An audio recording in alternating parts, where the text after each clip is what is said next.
Hey guys, today I'm going to be doing my out-of-box review for the HG Iron-Blooded Orphans Gundam Vidar.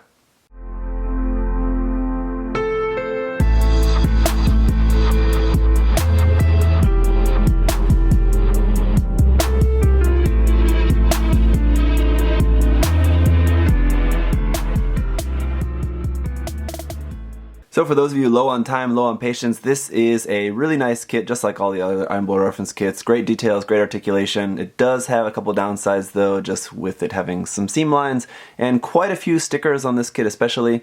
But on the plus side, it does have a lot of different weapon options, which is really awesome. So that's the quick and dirty review for this. This review could just be over right now, if that's all you really wanted to know. But why don't we continue on just for the sake of tradition. Anyway, so thank you as always to MindFenix Hobby Store for sending me this kit to share with you guys.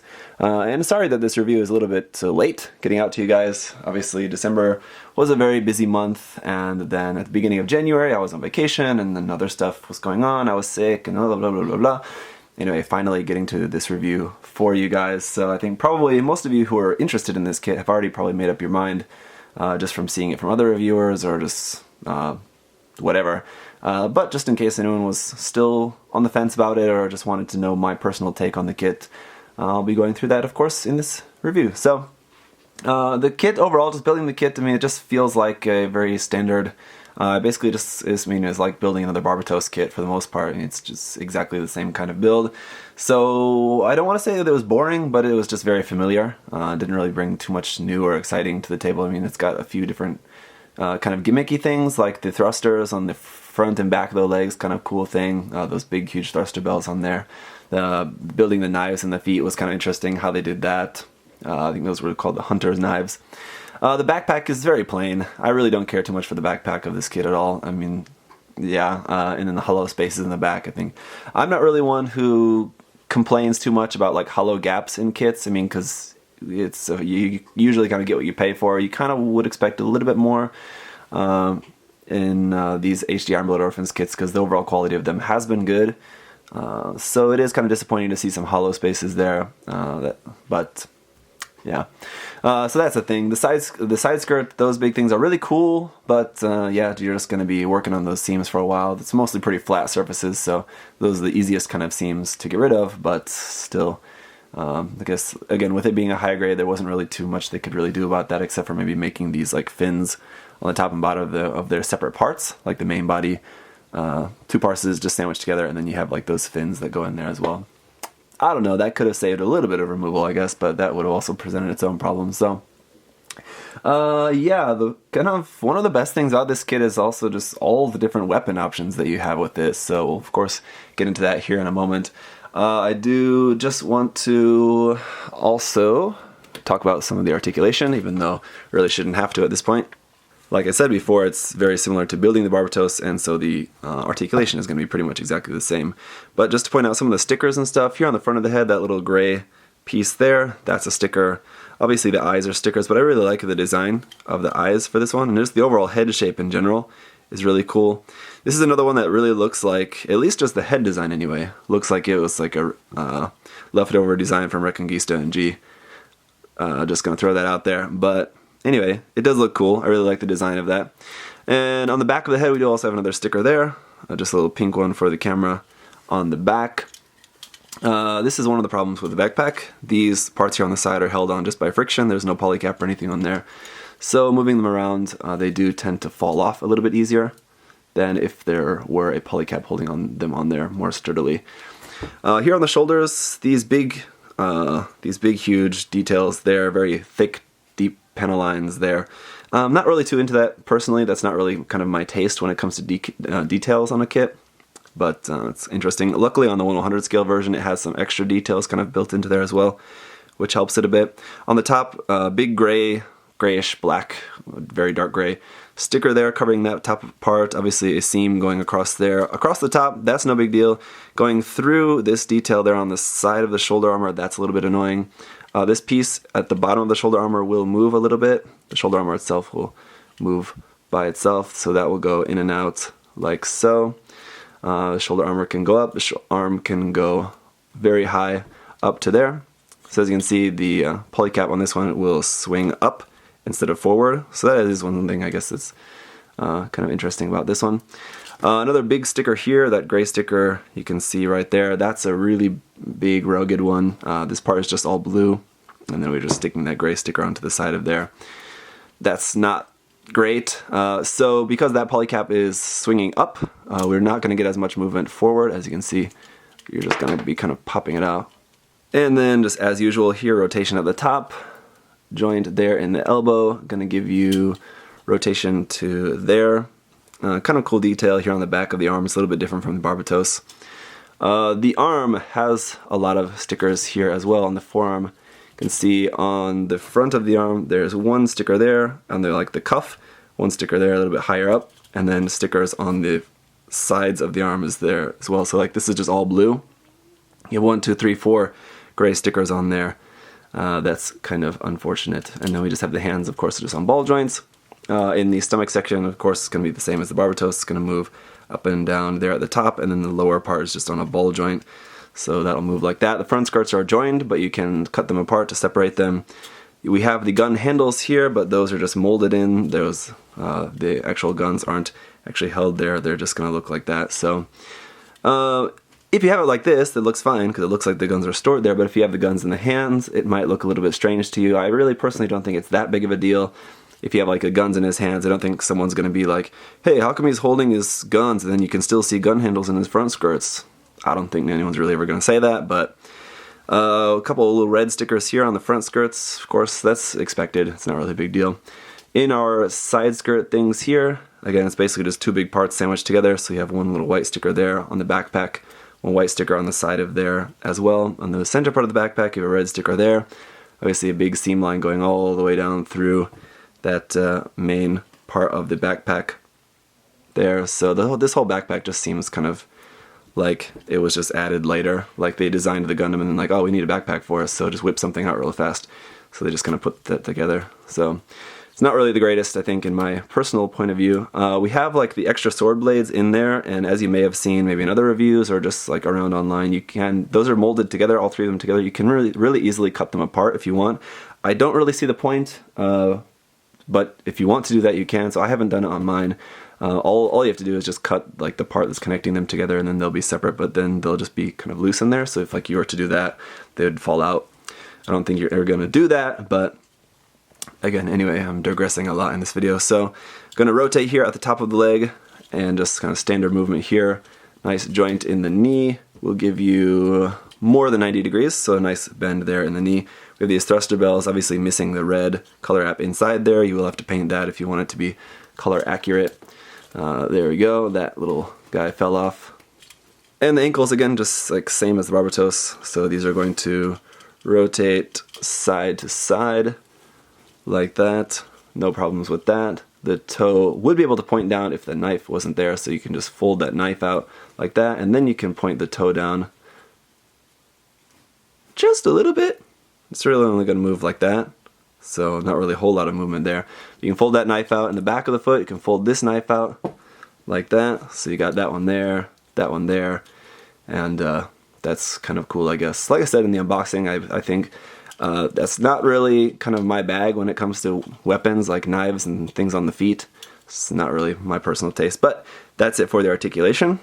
First of all, on the kit, we've just got regular holding hands, but then we do also get another set of holding hands, but these have a bent wrist, so these will be like better for holding the sword that we do get with this kit. So we have one of those for the left and the right side. So then here is said sword, kind of like very similar to like the Gyan's sword, but instead of a beam, it's just an actual metal piece. So like this is what you've got inside here, and they are actually molded with detail in them, all three of them in each side. So you can use those, but again, I mean, you have one here on the sword. Like, I don't know why you really need more, but in case you want to do some diorama or something, I guess you could do that. This just fits down into the hand really easy, nothing really to that. When not in use, there's nowhere really to put this. I guess you could just take off that and then just like put this into the side skirt, and it will just stay in there like that, I suppose, if you wanted. And then also, as I previously mentioned, we do have a set of handguns here. So these are pretty cool, just really simple, very thin little handguns as well. Not really my personal taste in weapons, but I know some people are into them. So you get a set of two of those as well, just fit down into the hands, no problem with that. And my personal favorite weapon for this kit is actually its beam rifle, or not beam rifle, but just rifle, I should say. This is actually a really nice rifle design, I think. Out of Iron Blood Orphans, this has got to be one of my favorite rifle designs.